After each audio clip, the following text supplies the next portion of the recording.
Hey everyone, welcome to the Book Leads Impactful Books for Life and Leadership. I'm your series host and leadership performance coach, John Jaramillo. This podcast series is about getting to the books that have impacted the lives of people in my network. So these are great leads I'll be interviewing to find those books that have impacted them, contributed to who they are as a leader, as a business person, as a worker in their life, whatever it is that they've taken from this book to create value. In this particular series, I go through three categories of books. One category where they tell me about a book that I've never read before. They're schooling me on it. A second book that we've both read, whether specifically for the episode or if we read it in a previous life. And then the third category is authors and publishers trying to get the message out on a book that they've either written or they have a part in bringing to market. So in this particular episode, it started as a category one where my guest Cornell had mentioned the book.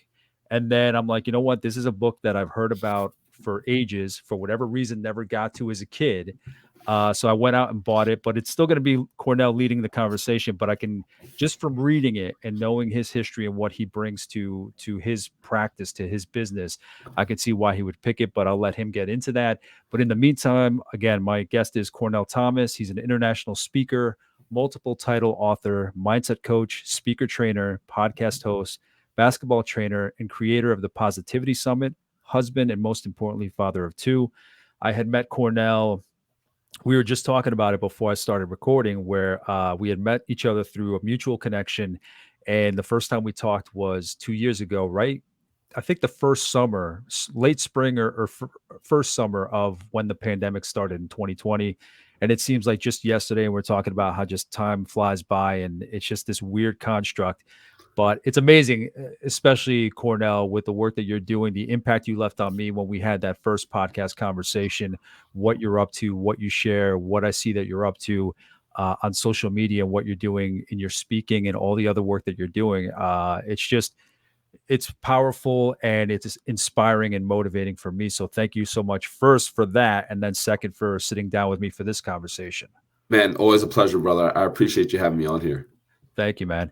And why don't we start with, I gave that brief bio, but tell me a little bit about the work that you're up to today. What do you find yourself doing in your different projects and your speaking? Can you tell us a little more and just kind of break it down to what you're into these days? Sure. So I would say mainly it's speaking and speaker training. So those are what I've been doing the most. I created an online course for people that wanted to get into the world of professional speaking, and I wanted to really. I first called it the Storytellers Program because, like you, I'm obsessed with stories.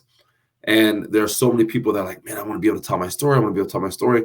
And you can go online and there's like 7 million people that are selling like, I'll get you gigs. And my main thing is always, no one can get you gigs because you can't suck, right? Like if you're horrible at speaking, John can't get me gigs if I'm terrible, or he can give me one gig and that's it.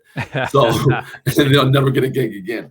So my goal was to, how can I do something that's impactful from my living room or from my home office where I can still have that impact, being that I'm just doing Zoom talk. So I just created this Get in the Game program, and I just started seeing that people were using it, not even just to be speakers, but just to get their voice out. Like there was like a block there where they're afraid to tell their story. So I've been doing that. I'm on my third group right now, which I love. I did 7 positivity summits online in the last 2.5 years, which is my event where we bring speakers all together. And the cool thing about it being on Zoom is that, I have someone from Saudi Arabia, someone from Dubai, someone from Australia. Like we have these people from all over the place, and we're all kind of in the same like virtual room and hanging out. But as we talked about before you started recording, is now that things are opening up, I'm getting to do what I really love, which is go out and be in front of people and connect with people, and just kind of not just share my story, but work with corporations on team and culture, and do what I do. So what, now that we're hopefully winding down with the pandemic thing and things go back to normal, do you visualize having some kind of hybrid positivity summit whether it's one event that's like in person as well as live streamed or streamed, video conference, or do you have one that's like all video conference, all one that's all live? Like, how do you, because it's amazing. You see what the pandemic has taught us, like the Yeah, reach that you have. Or I mean, some people already knew it, but the rest of us are learning what that reach is that you really have. Like, yeah, look at all the speakers you brought to your positivity summit yeah. just by having to go virtual. So do you envision some kind of hybrid so that you can maintain that kind of connection for the people that attend the summit, or what are you Mm. thinking? Well, so July 29th, we're going to actually do one, John, in New Jersey, Okay. in person one. I love the idea of having a hybrid positivity summit just so I can reach my people that are in the Middle East that couldn't come out to it. But my main goal is, especially the next 2 years, is to go to these places, right? To do a positivity summit in Dubai, to do one in Saudi, in Africa, and all these places. But I think doing it hybrid, it appeases to both sides. The people that maybe are still a little nervous to come out, they can watch it, online. The people that want to come out and like, I've been tied up for 2.5 years, let's get out of here, right? Let me leave the kids home for a second, right? Who Then said they, that? they can Not me. come. Wait, so that program, you started it during the pandemic? No, it started before the pandemic. So Okay. we did one in New Jersey, one in New York, one in LA, and one in England, No, in person. I meant the online Oh, training. Yeah. yes. That the pandemic made me pivot to that because I've always wanted to do one, but I've never had the time. I've never thought Yeah. I had the time to do it. And then the pandemic slowed everybody down and had everybody sit down. And I was like, well, why don't I just do it now? It doesn't make sense for me not to do it. And then when I started teaching it, I fell in love with it. And I'm like, Yeah. oh, this is great. So I'll never stop doing that online course, just because I just see what it's doing for people. And that's the one thing I told people with this pandemic stuff is like, you just got to pivot, right? It's not easy. It's not easy, and by no means diminish what you're going through.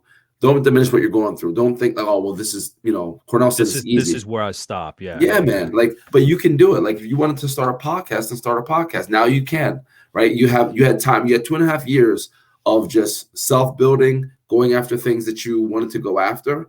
And if you're like yourself, John, and myself, we're like, okay, how do we flip this? Then you start adding all these different things in your toolbox. But if you sat home and you're like, just felt sorry for yourself or sorry for the conditioners, then all these opportunities pass you by because now things are opening up again. And guess what? Now people are saying, oh my gosh, I don't have time. I have to do this, and this. So Yeah. it's just all about pivoting for me. It's awesome what you were saying about people for that program, that it's not only about, I love this. I love when you said that it's not only about people that want to be speakers, but it's about people like sharing their story, putting their story together. You think about speaking, you think about getting up on stage and exuding confidence, knowing who you are, sharing that, right? As we build our speaking careers, we get a little better at it, you become more natural at it. Most of us need that in life, period, even before getting up on stage, because we're not, what I've realized throughout the pandemic, especially through my coaching, is that we are not good at telling our own stories. Mm-hmm. I was hearing more from people. They were opening up more. They were being more vulnerable because it was like, the end of the world. You don't know what's coming. Everybody's virtual. You're in your own environment. So people were opening up more, and it was stuff that you were never hearing. But look what it took to get to that, a pandemic, for people to open up and just share their story. Mm-hmm. Typically it's like the facade, the how you doing, the small talk, Mm-hmm. but that passion, who they are, it rarely comes through. Yeah, that's such a great point because we all have a story. I was telling a friend of mine, I was speaking in Atlantic City 2 weeks ago. And I was telling a fellow speaker, I said, there's a word, a South African word. It's a griot, Griot. And a griot in a village was like the library, right? He was the storyteller. So everybody would give their stories to the griot. When they go out and hunt or when they go out and wherever, they would go to the griot and say, this is the story that I have in my life. And the griot would be able to tell the stories to everybody else. He was a storyteller. Now, a griot, you couldn't just become a griot. It had to be in your family line. So when they said a griot passed away, it's almost like a library, shut down, right? And they pass it to the next generation. So we're all essentially griots because we have not just our stories, but stories that have influenced us or impacted us, or stories that people have told us that we've kept with us that have impacted. So it's like you're a griot, like you have all these people are coming in telling you about stories of stories that they liked, right? Or their own personal story. And then you're giving that out to the world. So you're a griot, you're a library of stories. I am a library of stories. So I think it's Yeah. just a beautiful thing for people to feel comfortable enough finally, right? Even though it took a pandemic for it, to say, look, I'm going through stuff. This is hard. I need to share it with someone. And I mean, if you don't share it, a lot of us think differently about what legacy means. Hmm. Um, I don't even think I need a legacy where people remember me so much, but I want to make sure that I leave an impact, a ripple effect. Yeah. And some people can look at that though. You know, if you're not telling your story is going to get lost. So what does that mean to you? Some people may say, "Hey, listen, I'm just here to live my life. You know, Yeah. that's it. When it's done, it's done." Yeah. The rest of us maybe want to leave a ripple effect or an effect of some kind on people. So that's huge that people can think like that. I muted you real quick because my dog is on crack, No worry. and Don't she's barking right now. listen. But Don't worry about it. I've had a dog guest on a previous episode. It yeah, okay. happens. It's life. You know what I mean? Yeah, but I love what you just said there, because it is so true. And I used to wonder why people weren't more conscious of their legacy. I used to like, well, you just want to be here and just then not be here, Yeah. right? Like you don't want to leave anything back. Like you don't want to make it just a little bit better than when you came, right? So like but now I'm like, I respect people for where they are. Like if Yeah. you don't, then cool. Then not everybody is John or Cornell and wants to leave something behind. The other part of that is that there are so many people that maybe don't want to leave a legacy because they haven't thought about it. But once True. you bring it up to them, or once you introduce that concept, introduce it really, because they were just going through their day to day. But then when they start thinking about, okay, maybe I do want to leave something, that kind of pivots their mindset and it changes them. So there are some people that know, some people that know, but they're like, no, I don't want to do it. And then some others that just need to be introduced to it. So I think all the work that you're doing, especially that online course, is amazing because it helps people learn that. And it's an option. Yeah. You know, me with coaching, I say, listen, everything I guide with is an option. I'm not the end all be all. I'm not the one that says I have all the answers. I want to provide people with considerations, with options, and maybe point them if they see something that stands out that changes the way they move. Great. If not, it's up to them. But so thank you for that, for going through. Is there anything else that you wanted to share about what you're up to today? No, that's great. Besides making sure my dog doesn't go wild, that's it. Don't worry about it, man. Absolutely. Seriously, don't worry about it. So how did you end up here where you are? What was it in your life, your education or your childhood or your family that you look back and you're like, okay, it makes sense that I'm here where I am, helping people, telling their stories, telling my story. Is there anything that kind of stands out from when you were a kid or young or in school that kind of said, okay, it makes sense that I ended up here? It's so funny you're saying this. So yesterday I was being interviewed, and I told the person that was interviewing me, I said, if you look back in your life, there you've been being set up for where you're at right now your whole entire life.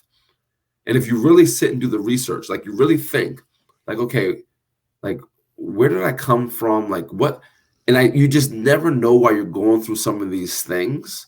And then you land where you're supposed to land. You're like, oh, okay, I get it. Like for me, my mom, is very religious. And so we have to go to church with her.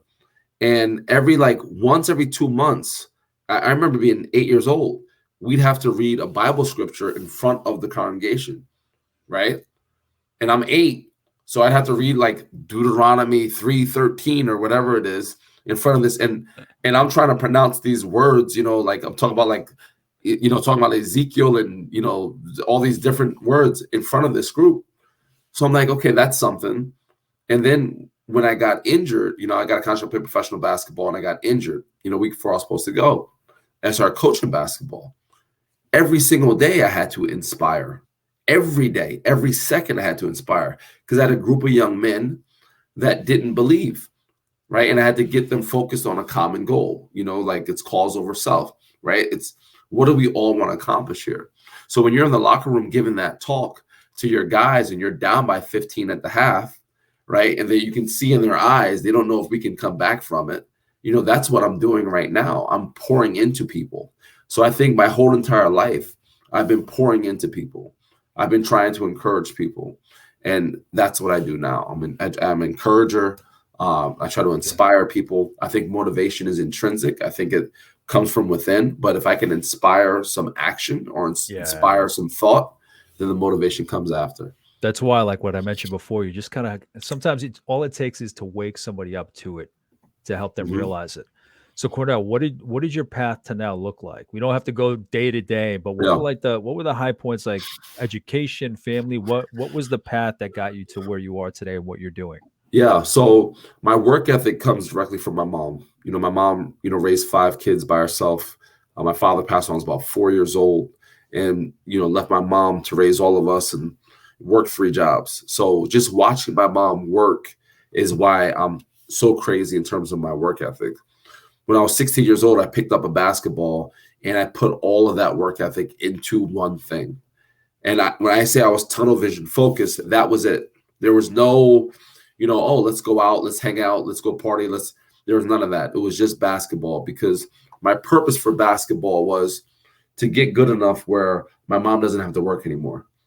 So I'm like, if I can play professional basketball and kind of let this woman rest, right? Yeah. Mission accomplished. I love the game. I don't care about the money. I just Yeah. love the game.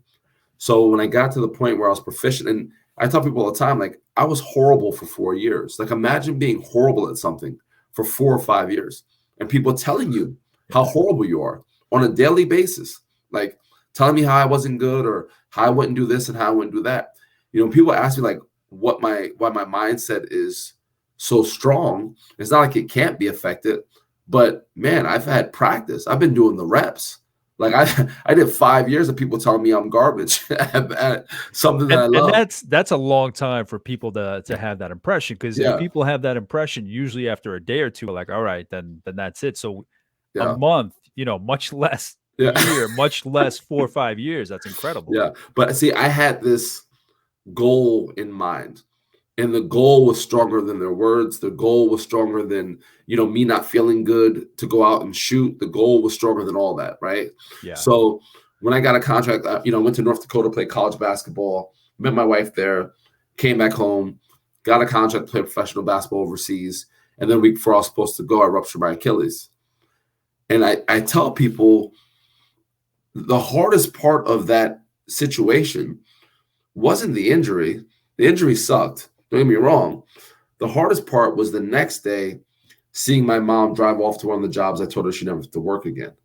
That was the hardest part. Like the injury, I knew I was going to get better at some point, but I felt like I let my mom down. And when you go after something and put all your eggs in one basket, and there's nothing else but that thing, right? But that basket. And then you see it like in a second get what I thought taken away from me, right? I was devastated for like 24 hours.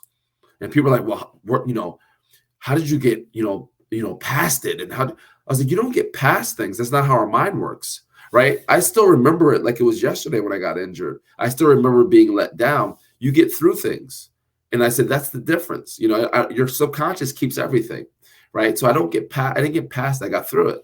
And I got through it by working out, training, and getting myself back. And then eventually getting the opportunity to coach basketball. I coached for 13 years, opened up my first business when I started coaching, training kids. And I started seeing these kids accomplish what I wanted to accomplish. They start playing professional basketball, some of them. And I'm like, man, I said, I don't know why, but this feels better than Mm. me accomplishing that. Like, Yeah. I was like, I don't know if it's because it sounds weird. I don't know if it's because, okay, if I experience it, unless I'm looking in a mirror, I can't see it, yeah, right? But if you're seeing other people, you're seeing it play out in front of you, and there's yeah. just something more palpable about seeing somebody else do it. And I don't know. it's such a good point though, right? I'm seeing someone grow, right? From like egg to like blossoming into the chicken. Like I see it, right? So, and to take kids on a journey and go through every part of that journey with them. And when they were terrible, when they had these hard times, when they want to quit, and then see them fight through that. That's big. So when people ask me like, well, how'd you get into speaking? You were coaching, you went to coach Division I basketball. How the speaking thing happen? I said, Facebook. I'm like, well, what do you mean? It's like, well, I was on Facebook one day. This is like 10 years ago, 11 years ago, on Facebook, reading my timeline. It is ultra negative, like more negative than it usually is. And I'm like, wow, people wake up and this is what they see every single day. Like this is their morning coffee. They're drinking their latte and they're reading about Mary talking trash to Patricia, right? Or Mark's political views and how he hates whatever group, fill in the blank. So I had a book of positive quotes. I started taking the quotes out of the book and putting them online every day. They weren't my own. People liked it. So I'm like, okay, cool. I'm going to do this every single day. And then one day I woke up. I couldn't find the book. The book was nowhere. It's 5 a.m. Book was nowhere. I'm like, didn't wake up my wife because I didn't want to die. But I was just like creeping around the house, right? And like looking for the book. Nothing. So I made my own quote. And people still liked it. So I'm like, well, screw the book. I'm going to make my own quote every day. So every day I made my own quote. And after a couple of months, a good friend of mine, Stephanie, I'll never forget, we were in this place called Panera Bread. We're eating. And she goes, where do you get your quotes from? I go, well, I just make them up. She goes, that's amazing. She's like, you should write a blog. I said, what the hell is a blog? I never heard of a blog before. I thought it was like some type of disease. And she's like, I have my laptop outside. I can do like a landing page. We can create a blog right now. I said, go get it. So she went out there, got a computer, and I wrote my first blog. It was a paragraph long. It was called Risk. And the URL was powerofpositivity.net. And every Saturday I read a blog. And after a while, I started seeing the analytics. And there were people from Germany and people from Vietnam. And like, I'm a cat from Jersey. Like, why are these people like reading my blog? So I was like, I'm going to write a book. And I Googled, how do you write a book? And I wrote my first book. It was called The Power of Positivity, Controlling Where the Ball Bounces. And then after I wrote my first book, I was like, well, I want to go and share my story. And I had no formal training. Like, you know, I had life training, but no one telling me like, say this, don't say this. It was just trial and error. And for the first year, I got paid in high fives and hugs, right? Like, hey, we love what you did. Thank you. And I'm like, well, which probably still feels good anyway. I mean, obviously it doesn't pay the bills, but yeah, it felt great. I mean, I would come home and my wife would be like, well, you went to San Jose for a day and came back. And that's like a $500 ticket. You know, she's like, I got your back, but like, you know, we have a child now. Like we have to pay for diapers, you know? So, yeah. But I had this utter belief in myself that eventually it was going to change. And there was a story I tell people when I first started speaking. These guys asked me to write a blog for them. The company was called ULA. And I said, all right, I wrote a blog. And they said, well, we're doing an event in June. You want to come out and speak at it? They had no idea that I never spoke like professionally yet. Yeah. I said, yeah, no problem. Where is it? It's in Vegas. Cool. I hang up the phone. My wife goes, did you ask who you're speaking to? I said, no. She goes, well, you might want to call him back and see what the audience is. So I call him back. I said, oh, by the way, what's the audience? 200 chiropractors. Okay. So I get off the phone. They're like, do you have a PowerPoint? I'm like, I haven't had a PowerPoint since college. So I'm like, yeah, I got a PowerPoint. So I do like 3 slides. I send it over to them. I fly out, right? And on my dime. And I get on stage and it's like a 45-minute talk. They stand up, everybody's clapping. The guys come running over to me. They give me this big hug. And they go, Cornell, that was great. How long you been talking for? And I go, about 45 minutes. And they're like, you never, like, this is your first, like, I was like, this is my first, like, real speech. Yeah. And I was like, they're like, you look like you've been doing it for so long. I was like, well, 1, I'm talking about something I believe in. And 2, it's me. Yeah. I'm not being anybody else. I don't have a mask on. I'm not trying to be the next anybody. And from that event, I was hired for the first time to speak in Michigan and Wisconsin. And I got paid. That's the first time I ever got paid. Michigan and Wisconsin. And I didn't even know what to charge. The lady said, well, what do you charge per talk? And I'm like, I'll get back to you. Hugs and high fives. I said, are you a good hugger? Do you guys like to high five out there in Michigan? And it was the first time I got paid. And then from there, like 2015, strategically, I said, man, how can I get really get my name out there? I said, I want to speak in another country because we never had the means to travel when I was younger. So going to another country it was just never going to happen. So I said, I had a kid that I trained for basketball that lived in England. So I said, do you guys ever have people come out and do basketball clinics? He's like, Coach, where I'm at, basketball is horrible. He's like, they would love to have you out here. I said, okay, great. So I was like, can you set something up? He set it up. Then I contacted this lady from LinkedIn that's from England. So she's an event planner. I said, do you have any events coming up in the week of blah, blah, blah? We actually have a banquet. You want to come speak at it? 100%. We don't have a budget. Cool. Can I sell my books? Yeah, no problem. So I set that up. So then I set up a couple radio interviews, right? And it's just from people that I'm like seeing what they do and reaching out. So 2015, I fly into England for the first time. Never been. Come out the airport. I have this address with like all these numbers and weird streets. I go up to the taxi cab driver and I go, hi, can you take me here? He looks it down the paper and he looks at me and he looks down the paper and he goes, mate, and points, and my hotel's right behind me. Like it's like literally right. And so I'm like, I'm here and I'm walking down these cobblestone roads and I'm saying to myself, I want kids that are in situations like mine to understand that there's more than just their city blocks. There's more than just kind of their bubble. And once I went to England the first time, I said, I'm going to come back here. I've been to England. I've spoken to England like 7 times in the last, 6-7 years. And I've been Switzerland and Africa and Dubai and Saudi Arabia and these different places. And I said, I never wanted to travel because I didn't have the means. And that blocked me, even as an adult, from being curious about what the world looks like. And as soon as I got over there, then my curiosity was like, now we need to see more.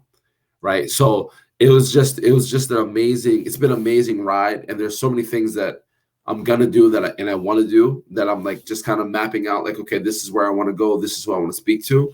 But to anybody that is, in the beginning stage or wants to start up, I did this solo. My wife does my website and she luckily, didn't leave and she's still here, which is great.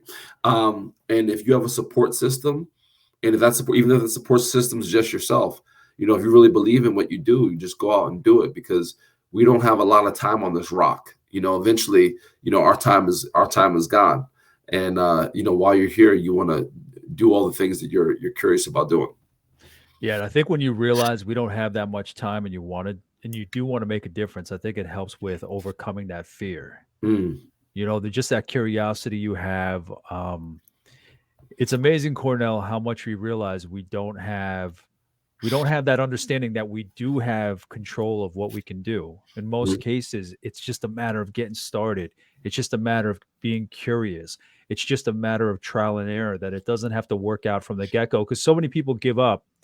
Say, whoever you had reached out in some of your stories, if they said, no, we're all set, somebody probably would have stopped there. They wouldn't have gone to that next door. And sometimes it is a game of numbers. Like you do have to make your own luck. It sounds like such a cliche, but that's what you mean when you put in the work. Is just trial and error. It's not a beautiful script necessarily. It can be ugly, but that's such a good sentence. Like it could be ugly, and you have to be ready for that, right? Like you have to be ready for the ugly. Like you have to be ready for the fact that you're going to get thousands of no's. One yes can change your life, though. Absolutely. One lesson. And it can pay dividends. Yeah. And one no can change your life. One door slam can change your life. So it's not just a yes. Yeah.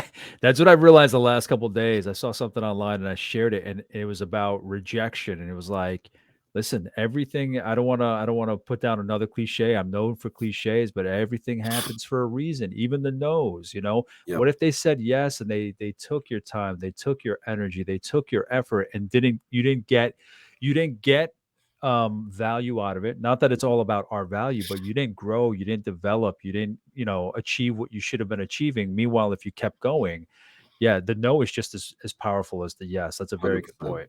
So with that as a backdrop, with that as the foundation, the book, having just read it myself in the last week, and I swear I bought it, it's right here. Why don't you, introduce the book and just introduce the book, how you came across it, and the overview of it. Yeah. So the book is All the Places You'll Go by Dr. Seuss. I think we all know who most people know who Dr. Seuss is. Green Eggs and Ham and a Cat in million the other Hat. books, right? Cat in the Hat, right? And I would say that this book, All the Places You Go, was probably, I want to say I was coaching basketball. So it was probably like around 2004, 2005. And there was a basketball player from Jersey who was in the NBA for a little bit. And they asked him what his favorite book was. He went to a private school, went to Notre Dame. Like, you're thinking some like really, philosophical type book, very academia. And he goes, "Oh, All the Places You'll Go by Dr. Seuss." I remember sitting back like, what did this guy just say? Did he just say like a Dr. That Seuss book? that was my reaction when you responded to me which Yeah. book you wanted to go over. Yeah. Yes. And like John, mine was no hesitation, right? Like Yeah. I was like, boom. And I'm looking at the interview. I'm like, well, I got to look up this book. I got to read this book. And I read the book and I got teared up. I teared up because the book to me, and I've read tons of books, there's not a better description of life than in that book. Agreed. And that's what the book means to me. It's the best description of life, broken down in layman's terms that I've ever read. Without giving, it's obviously a relatively short book. Without giving too much away, can you give an overview of like the story of it, I guess? Yeah. If you want to put it that way. Well, the story follows, and the thing I love about it, there's a character, but that character could be anybody. That character is all of us. And it follows the character through all the trials and tribulations. The character from beginning to end, there's a narrator that is saying all the things that could or could not happen to the character in life, right? Some of them very good, some of them very bad. They're talking about traps in life that the character can be stuck in, right? Like you could be stuck in this place where everybody's waiting, or you could go down this street where you shouldn't, right? Or you can go here, fame and all the beautiful things that are happening. So it just perfectly illustrates this roller coaster of life in the highs and the lows and the ups and downs. Yeah, that the waiting place, that Yeah. one stood out just because the character had already been through so much. Yeah. They had their confidence, so they were at their high, and then it was like, they'll care about you until they don't, and it gets kind of like ominous and it drops off. Yeah. And then they start questioning themselves, and then it talks about this waiting place, and it lists like what people can be waiting for, right? Yeah. Whatever they're waiting on. But it was just so representative of, for me, it was just such a journey. I wish that this book was required reading even in high school, but with breaking down the lessons much as you said, because it was kind of that waiting place stands out the most, because if we try something and it doesn't work out, it's amazing how tentative we can become, or how complacent we can become, because we were tested a little, it didn't work out, we failed, quote failed, something didn't work out, and then we start to question ourselves and just wait for something to happen instead of being proactive. So that one, I love that it focused a lot on that one, because it listed what all these people are waiting for, and it's just representative of people waiting for their time to come, people waiting for the luck to reach them, people waiting for whatever their ship is to come in. Yeah. John, can I read that page? Yeah, absolutely. Yeah. So when I've been reading this book to my kids since they were, before they can understand words, right? And when I'd say right before that page, I'd say, a most unfortunate place. And my kids will both say together, the waiting place, right? Because they know what's happening. So I have this page on my phone. It says, waiting for a train to go, or a bus to come, or a plane to go, or the mail to come, or the rain to go, or the phone to ring, or the snow to snow, or waiting around for a yes or a no, or waiting for their hair to grow. Everyone is just waiting. Waiting for the fish to bite, or waiting for wind to fly a kite, or waiting around for a Friday night, or waiting perhaps for their Uncle Jake, or a pot to boil, or a better break, or a string of pearls, or a pair of pants, or a wig with curls, or another chance. Everyone is just waiting. And in that picture, you see people, it looks like a doctor's office. People are just sitting there, and so many of them have this blank expression. Like life is just passing them by, and they're just waiting. And Hey, look, yeah, here's let me see if it comes up. yeah, yeah. And it's like the thing that's beautiful about that, John, there's different professions. There's different, like, one lady has, like, someone has an umbrella, like, right, like, Mm, I'm waiting for the rain to come. Like, if you think about that sentence alone, that sentence is so layered. Waiting for the rain to come. That rain can be any adversity that you can think of, right? How many people do we know have their umbrella out in the sun, waiting for rain that is not coming to come? Right? They have this nihilistic view of the earth, right? Like, everything is bad, yeah. right? We're waiting for the phone to ring. I'm waiting for opportunity. Somebody's going to call me, instead of being proactive and picking up the phone and making those calls yourself, right? The waiting place is my that one. And there's a page where it talks about, the things you'll do with that ball will make you the winningest winner of all. Like, for me, Yeah. basketball wise, right? Okay. I'm like, I love that one. Like, then they're like, fame, and it's like, until you're not, right? Because it's always that caveat, like, yeah, you're famous, but guess what? Then you cannot be famous, or then you have to retire, right? But the waiting place was such a good one in the sentence when they says, or waiting for, like, a Friday night. How many people go to work on Monday waiting for Friday, right? Yeah, that's a good one. That's a good one. It's a big one. It's just so, the book is so layered, right? Like, my favorite author is Malcolm Gladwell. And, when I read his book, sometimes I'm like, I got to reread this, like, chapter over again, because this dude is going into a different matrix of whatever these words are. But there's nothing more layered for me than this book, because every sentence is so powerful and has, like, multiple meanings to the sentence. And it's in a rhyme form, right? Like, it's in a rhyme form for, like, kids, right? And it's like, it blows my mind every time I read it.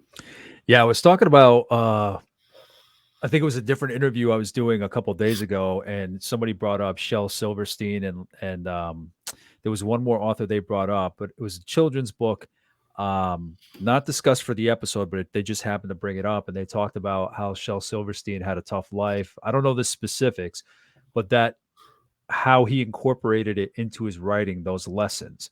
And there are Disney movies where it's drawn and it's the audio is for the kids, but then there are subtle messages there. Mm-hmm. So obviously it's adults writing all of these things and infusing these messages, but again, the message of this is just powerful in that waiting room. Even when you were reading it, Yeah. just the example of the people and what they could be waiting for, just that list and envisioning somebody sitting really waiting for their life to begin, for their life to take off, for the opportunity to show up, gave me anxiety as you were reading it, Yeah. Yeah. because I've been in that boat before, where like years ago it was like, what about me? When's my time gonna come? And it can lead to anxiety, it can lead to sadness, it could lead to depression, it could lead to disappointment, discouragement. And then we don't really know. We're not really, what's crazy is this is a children's book, but it's not a lesson that we're taught in school. We're given the tools, we're given the curriculum. This is what you need in math. Here's history that happened so many hundred years ago. These are all the things that you need to know. Or in college, this is what you need for your trade or your skills or your whatever it may be. But we're not ever taught anything about coping. We're not ever really taught about what life really is. Mm. It may be a program that colleges and schools supplement the curriculum with, but the curriculum itself doesn't have that. And that's like the foundation of everything. Yeah. It's Why wouldn't you? insane. I was a professor at a college. I taught freshman seminar when I was coaching basketball. And all my students had to read Who Moved My Cheese, which is another short, powerful, amazing freaking book that my mom gave me when I got injured. She gave me that book. And I couldn't believe how simplistic and intrinsic, like, in detailed this book is. I'm like, this is so simple. Like, a third grader could pick this up and read it. But the meaning of this, the meaning of what this, like, that's what I feel when I read this book. And Dr. Seuss, obviously, his mind was way ahead of his time. I don't know if the timeline that we're in will ever catch up to his mind. I think there's some people that people will understand, but I don't think we'll truly catch up. Like there's like a Nikola Tesla of like writing, right? We won't catch it. But like for him to put these messages, it's almost like it's in like code, right? Like it's in like this, I'm gonna put this in this children's book, these secrets to life. And if you can kind of decipher these secrets to life, right, you're gonna start living a more successful one. So I just love it. Like my only thing is I wish I could have, talked to Dr. Seuss and just say, my man, kudos. Like what you did, like this book changed my life. It like really changed my life. And that's something what you said about legacy. Sometimes, we don't get a chance to give the people the flowers that impact us. That's why I'm always telling people how great they are. When I think that they're great, I'll say, hey, John, like this was amazing. Like I always want you to know, like while you're here, that Yes. man, your impact on my life, like this has been phenomenal. Yeah. Because there's so many people in history that you look at, they're like, I can't give the person like everything happens for a reason. It was funny you said that because my mom raised us on that. And I didn't understand when I was younger. I didn't fully understand because I'm like, well, why would my father not be here? That phrase doesn't make any sense, right? Yeah. Like, why wouldn't I have my dad? And it wasn't until I became a father and held my son where I realized, because I appreciate the role of fatherhood 60 million times more. Like, I want to be the best dad on the planet every single day because I didn't have a father. And I want to make sure my kids have that experience, right? So sometimes the reason that the things happen, it might outlive you. You might not experience it. Like Martin Luther King didn't see the impact fully that he had. He was murdered, right? Yeah. He didn't get to see it. But yet here we are with Martin Luther King Day. He doesn't know it's Martin Luther King Day, right? Yeah. So it's like Such a sometimes great point. the things that happen, they outlive you. And you had mentioned it earlier before about you don't know. It's kind of in the same vein of this conversation, but you don't know what something is for until you look back at it. And I had covered that kind of point the other day in talking about The Alchemist with somebody, where there's a line in there, something to the effect of, whatever you're doing now won't make sense until you reach your treasure or whatever it is. And it's true. I mean, you and I have both talked about it here, our lives and what looking back means, where even if you're on that path and it's haphazard and it's traps and it's ugly stuff and it's just disappointments, it all serves a purpose. Yeah. You know what I mean? Like I've had this conversation with other guests as well, where we kind of wish that we knew what we know now then, that we wish that we knew all these things younger, but at the same time, not knowing it then and going down certain paths led us to who we are today. I wouldn't trade anything in the world for the conversation I'm having with you today, because now I feel like I'm in this state of flow. Now I feel like I'm doing what I'm supposed to be doing, hearing someone's story, being curious, being a leadership coach. And I didn't get that until later in life. So I'm a late bloomer in that sense. But all of that other shit makes sense because it all contributed or allowed me to head down this particular path. That's why I always ask people, what was the trigger for you, or what did your path look like? Yeah. And most often it's like I kind of fell into this. So this was later in life, or I tried something else and it didn't work out. Even your story about wanting to go to the NBA to take care of your mom. Look at the dividends. Would you have paid the same impact of dividends? I'm sure you would have provided quality experience value for anybody, whichever path you took. But just the ripple effect of what you're doing now, maybe versus what you might have been doing in your other path had you not been injured. I don't know. It's just so much more of a ripple effect. And you said so yourself. You almost found it more rewarding seeing somebody else going down that path instead of you yourself. And look at just what you're leaving in your wake by having that impact on other people. There's thousands and thousands of people I never would have met. I never would have impacted. I never would have inspired. 100. Like I said to myself when I started doing this full time and stopped coaching, I said, do you want to impact a locker room or do you want to impact the planet? And that's your choice. And either choice is fine. You're making an impact. Either choice is fine. Not everybody's meant to go out. I said, but I do think, Cornell, you were created to do more.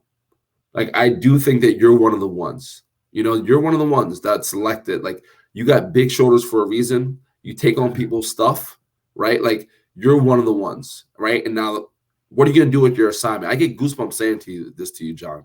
Like, what are you going to do with your freaking assignment? Like I was assigned to do this. And that's why like you don't see me on Instagram being someone else. Like I'm gonna be the next blah blah blah and like pumping people up and all this bullshit. Like, no, I'm gonna be Cornell Thomas. And it's gonna take me a little bit longer to get to where some of these cats are that are like, whatever, but I'm gonna get there as myself. Yeah. Right. And there's no greater feeling than going somewhere as yourself and not having to be somebody else. Right. So like I know my assignment. I would die for my assignment. Right. And that's why when I show up on stage, doesn't matter if it's 500, 5,000, whatever people are there, people are like, wow, man, like I'm bringing it all the time because that's what I was assigned to do. Yeah. Well, that was great. That comment that the guy had, or the question, how long have you been doing this? Because Yeah. you look like a natural up there.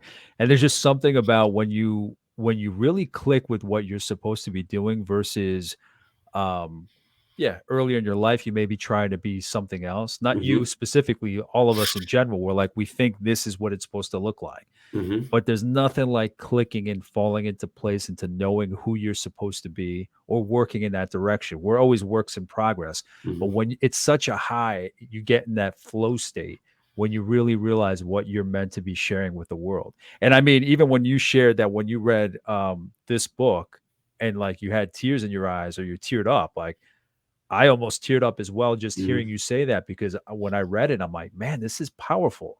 Yeah. When you told me this is the book, I had the same reaction as you had to your basketball player.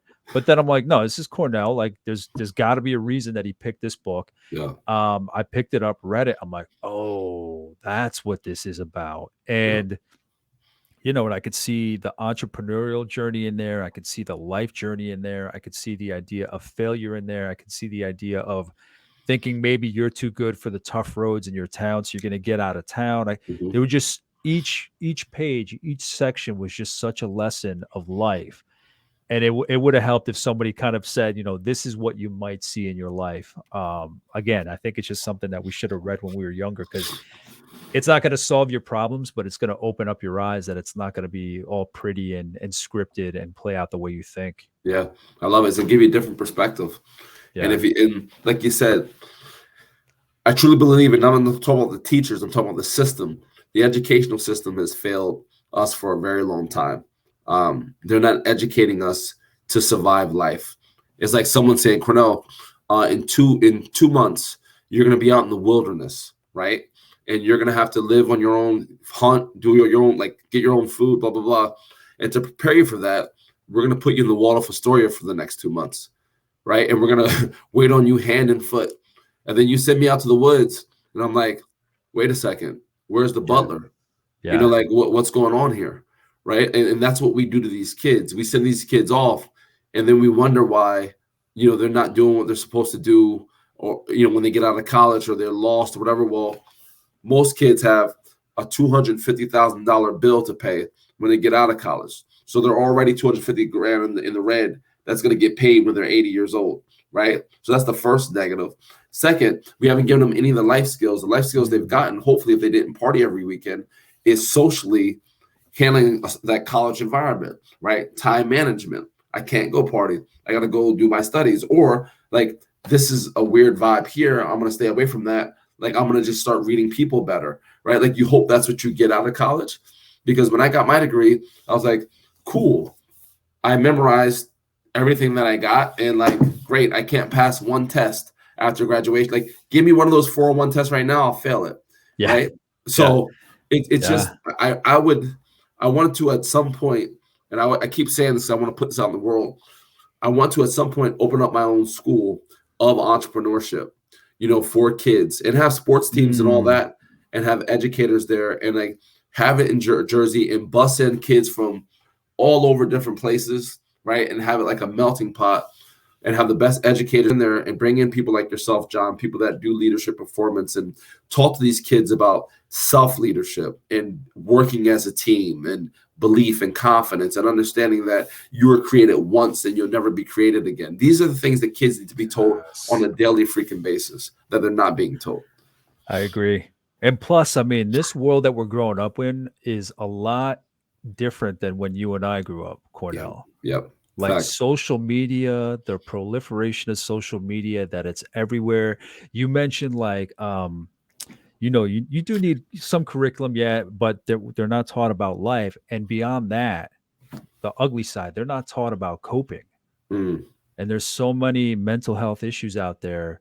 And can you blame kids because of just that proliferation of social media? There's yeah. no disconnection from school. There's no disconnection from somebody else, your friends. Like, we're humans. We're only meant to see so much. Hmm. So I've tried to stay away from social media except for like professional stuff, Hmm. LinkedIn. But when I scroll through Facebook, like I feel it draining me. It's Yeah. not FOMO, it's not any of that stuff, but it's taken away from time that I could be doing something for myself, for my family. And I stopped going on Facebook a while ago, and it's just changed my approach. Like, it's more energy into what I'm all about. So yeah, if you ever get to the point where you do launch some kind of school like that, count me in. I'm trying to get something off the ground with a local college, kind of coaching kids that are kind of doing a podcast, not so much coaching, but just having conversations with Hmm. kids that are coming into college. They're seeing more kids coming to them with anxiety, with Yeah. depression, with all these different issues, and they're seeing those numbers rise. So it's not about therapy. It's not necessarily about coaching, but it's about having real conversations, answering questions, or just being an outlet so that they see that there are people out there that can answer those tough questions. So there's a lot of work to be done. Yeah. Whenever you get to the point, let me know, just because I think that's the toolkit that kids need, is exactly what you've spoken about. Yeah. We're gonna make it happen. You get that far, be like, John, it's ready. Let's go, brother.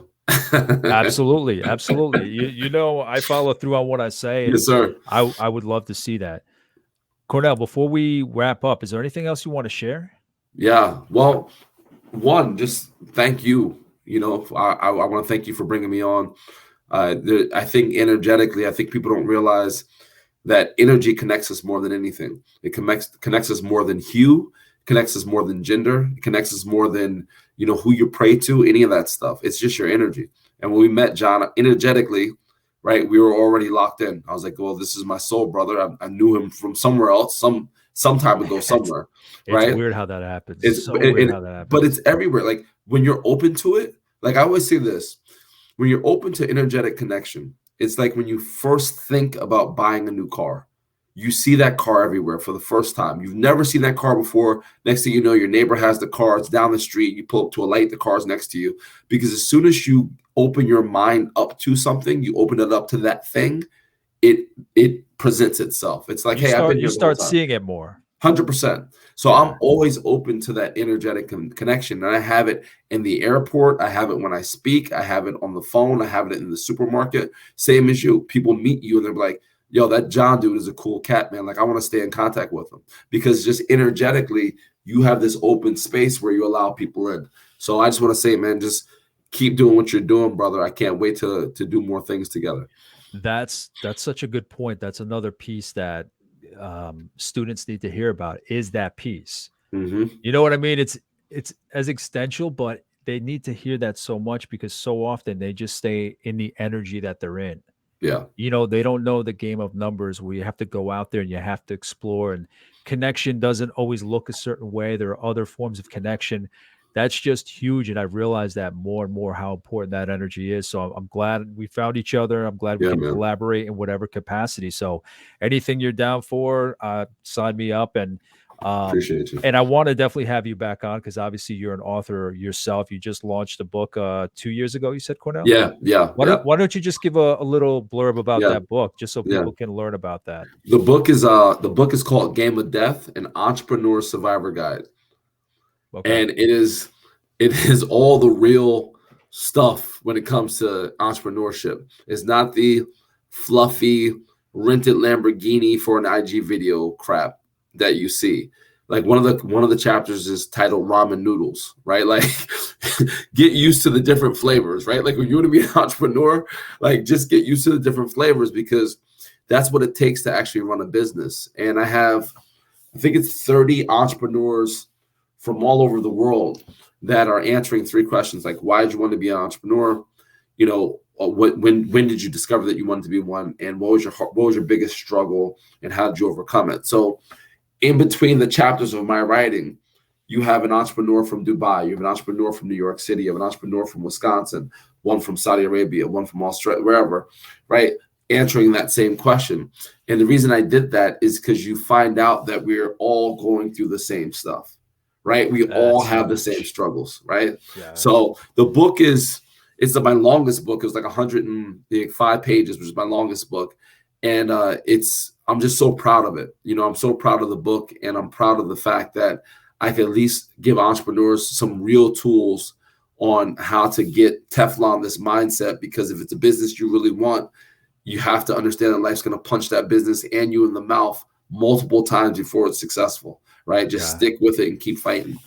It's great that you're sharing those stories, because most of us have that feeling that if something bad happens, we tend to think that it's only happening to us. So if we Yeah. see that other people experience too, you don't feel like such an outsider, and you can take those chances knowing that everybody's going through the same shit. Shared suffering, right? Like when Yeah. people go to CrossFit, not because they want to do 7,000 burpees with a chain around their neck, right? They go to CrossFit because it's shared suffering. We're all going through the same thing.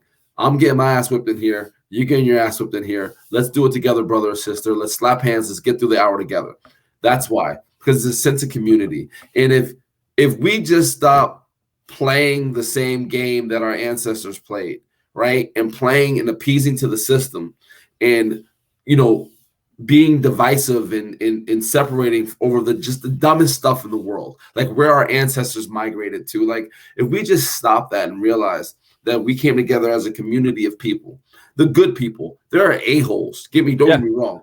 Yeah. Like, not them, right? The good people. There's more good in this world than bad and evil. If we came together, man, the world would be a different place for our children, for their children, their children. That's my main thing, is like my kids growing up and your kids and their kids and their kids and their kids. Long after we're gone, I want to make sure that the world starts making a turn in the better. So maybe, my great grandkids will see something that looks a little bit different than me. Absolutely. And Cornell, the book is on Amazon. It's Yeah.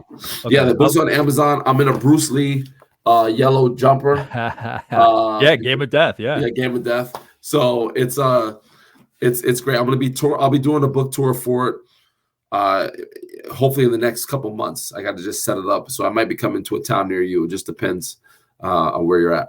And you're also speaking at the Women in Business Summit coming up, right? Let's go. Yes, sir. Next week, I'm with Keisha, my buddy Keisha Zulo. She's has a Women in Business. I think I'm on at 11 or 12 o'clock or something. This is my second time speaking at it. So I'm speaking there in Connecticut next week. Yeah, when I share this, I'm going to share the info for the WIB too. And I'll have my books there. I'll have the book there. I'll be doing a book signing there as well. So come on out and check it out. All right, Cornell. Thank you for bringing. I've always heard of this book, but thank you for bringing this book to my attention for this conversation, that I could learn a little more about it. I think this is a book.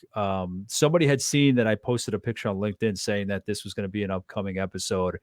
I had one coach say they've used it in their facilitations. I saw somebody else has a story about it that they want to cover. So, again, I've heard about it for a while. Now I know why. Now I know why it's so important to kind of read this book and heed its message. So thank you for introducing me to it. Yeah, no worries. Thanks for having me, brother. I really appreciate it. Absolutely. And if there's anything that anybody watching or listening feels that I might have missed, I mean, there's a lot to ask Cornell about, just everything that he's about, or the book itself. Let me know, or reach out to him. I'll put his contact information when I post this. In the meantime, thank you for listening. Thank you for watching, and I'll talk to you soon. Take care. Bye.